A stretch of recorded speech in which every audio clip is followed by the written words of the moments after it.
ये किन बातों पे समझौता होगा, किस पे सहमति बनेगी, ये तो अलग मुद्दा है। लेकिन ना ममता बनर्जी के पास अब खोने के लिए और कुछ बचा है, ना कांग्रेस के पास। दोनों ही वहाँ खड़े हैं जहाँ उनको शून्य से ही शुरुआत करनी है। कांग्रेस अपनी शक्ति अलग अलग तरीके से आजमा चुकी है, अकेले लड़ने की उसमें शक्ति है नहीं। अब अकेले लड़कर वो भारतीय जनता पार्टी को हरा नहीं पाएगी।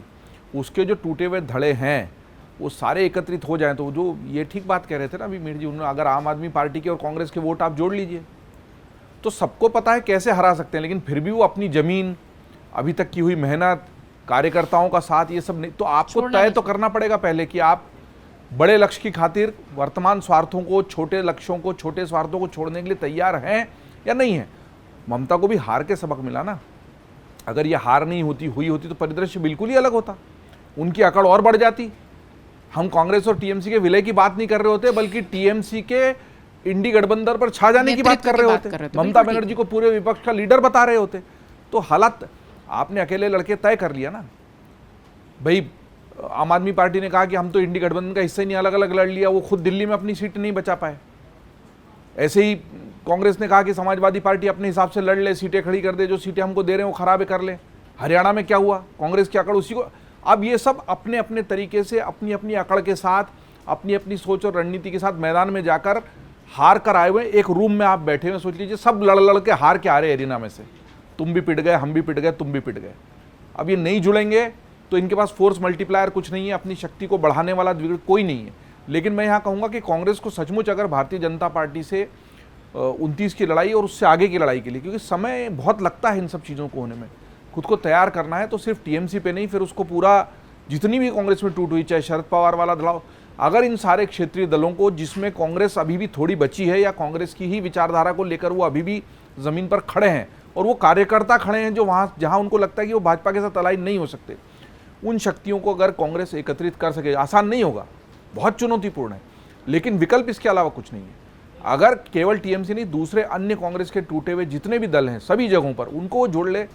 कांग्रेस की सबसे बड़ी दिक्कत नहीं है, एक तक तो हम टीएमसी से उसको जोड़ने की और टीएमसी के विलय की और ममता को उपाध्यक्ष बनाए वो बात कर रहे हैं, और दूसरी तरफ 4 वोट एक्स्ट्रा होते हुए भी आप अपना राज्यसभा में सांसद नहीं भेज पा रहे हो। कांग्रेस को किसी दुश्मन की जरूरत है क्या? कांग्रेस के भीतर इतने दुश्मन है। झारखंड में हारने को तैयार बैठे झारखंड भी मतलब कितने शर्म की बात है कि 4 वोट आपके पास एक्स्ट्रा थे, सामने वालों के पास 10 वोट कम थे, और अभी तो ये अगले दिन नामांकन रद्द होने वाला मामला हो गया। लेकिन उसके पहले ही मैं भारतीय जनता पार्टी के एक बहुत बड़े नेता के साथ बैठा था, उन्होंने साफ कहा कि हाँ वो तो हमें अपने से ज्यादा दूसरों पर भरोसा, सब हो जाएगा। ये कॉन्फिडेंस आता कहाँ से भाई? सिंघल का हो गया था, हिमाचल से हार गए थे। हिमाचल से हार गए। तो मुझे लगता है ना कि ये जो सिल्वर लाइनिंग, ये उम्मीद की किरण हम कांग्रेस और टीएमसी के विलय में देख रहे हैं, उससे पहले कांग्रेस को खुद को अपने भीतर बहुत सारी सर्जरी करनी पड़ेगी।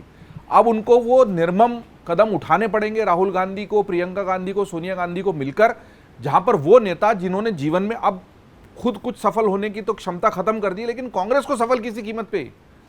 ये वो मेंढक और कॉकरोच हैं भारतीय राजनीति में, जिनकी लगातार अब कॉकरोच जनता पार्टी का कि जो ऊपर तो खुद नहीं चढ़ सकते, खुद खेत रहे फूके हुए कारतूस जिनको कहते हैं वो हो चुके हैं, लूले लंगड़े अपाहिज हो चुके हैं, लेकिन कहीं से भी जरा सा कोई ऊपर चढ़ने की कोशिश करेगा, उसको खींच के नीचे पटक देने की क्षमता अभी भी इनमें है।